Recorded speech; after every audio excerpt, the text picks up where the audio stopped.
সম্মানীয় সভাপতি নমিতা দাস, নরমী দাস, দিগন্ত দাস, জলানন্দ দাস,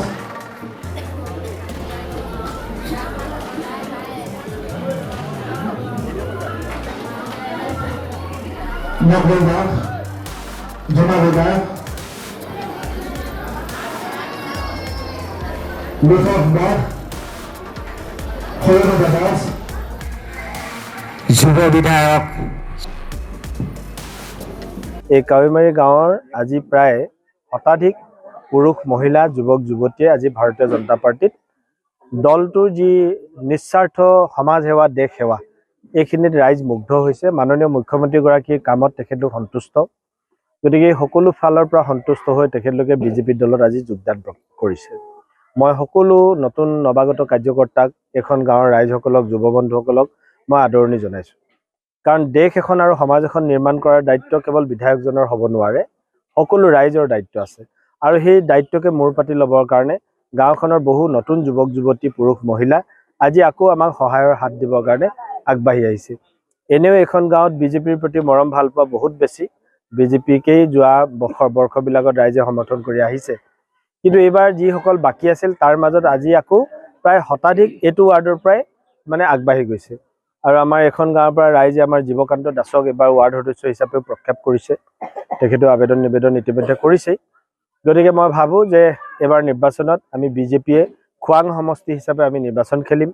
আৰু এই নিৰ্বাচনত আমি বিপুল ভোটৰ ব্যৱধানত আমাৰ প্ৰত্যেকজন ৱাৰ্ড সদস্যবিলাক অৱশ্যে আমি পদুম ফুলৰ চিহ্নত আমি খেলাব নোৱাৰোঁ, তেখেতলোকে নিৰ্দলীয় চিহ্নতেই খেলিব, কিন্তু আমাৰ সমৰ্থন থাকিব। কাৰণ আমাৰ বিজেপি মানুহখিনি ক'ত যাব? আমি কোনোবাই নিৰ্দলীয় খেলিলে বুলি আমিতো ভোট নিদাকৈ নাথাকোঁ। গতিকে জীৱকান্ত আমাৰ দলৰেই ল'ৰা, আজি চিম্বলটোৱে তেওঁ নাপাব।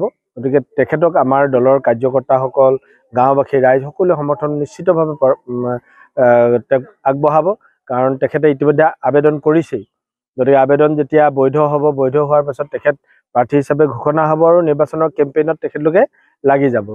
আজি আমাৰ এখন নিৰ্বাচনৰ সাংগঠনিক সভা আছিলে। এই সাংগঠনিক সভাত সকলো মানুহে যোগদান কৰিছে। আৰু বিশেষকৈ কাৱৈমাৰী অঞ্চলটোত হৈ থকা যিখিনি উন্নয়নমূলক কাম, এই কামখিনিত ৰাইজ সাংঘাতিক ধৰণে সন্তুষ্ট।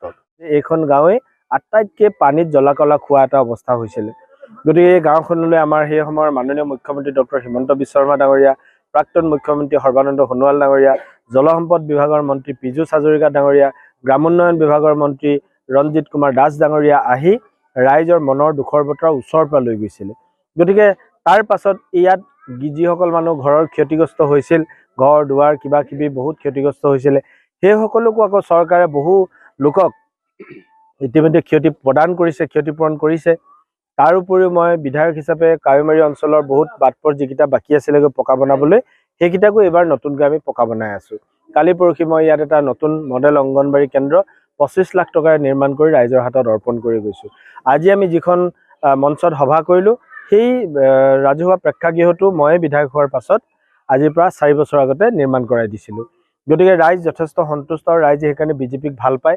কাৰণ মানুহে আৰু এতিয়া ৰাজপথত চিঞৰা মানুহক ভাল নাপায়। জিন্দাবাদ মুৰ্দাবাদ বহুত অসমীয়া মানুহে কৰিলে, এতিয়া কৰ্মৰ পথাৰত কৰ্মৰ সাধনা কৰিবৰ কাৰণে নতুন প্ৰজন্ম ওলাই আহিছে।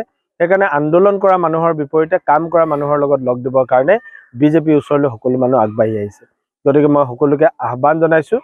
আৰু মানুহে, বিজেপি দলৰ মানুহে, খোৱাংবাসী ৰাইজে এইবাৰ এটা সংকল্প লৈছে যে বহিৰাগত যিবিলাক কেণ্ডিডেট আহি মৰাণ সমষ্টিত বনৰীয়া হাতী সোমোৱাৰ দৰে বিচৰণ কৰি ঘূৰি ফুৰে, সেইসকলক এশিকা দিবৰ কাৰণেও এইবাৰ আমাৰ খোৱাংবাসী ৰাইজ কঁকালত টঙালি বান্ধি সাজু হৈছে। নমস্কাৰ, মোৰ নাম শ্ৰী জীৱকান্ত দাস।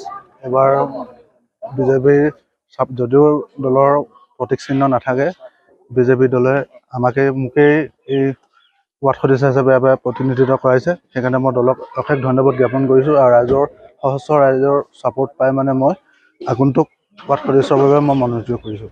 সেইকাৰণে কাৱৈমাৰী গাঁৱৰ সকলো ৰাইজক ধন্যবাদ জ্ঞাপন কৰিছোঁ। আজি 100ৰো অধিক লোকে বিজেপি দলক যোগদান আগবঢ়াইছে।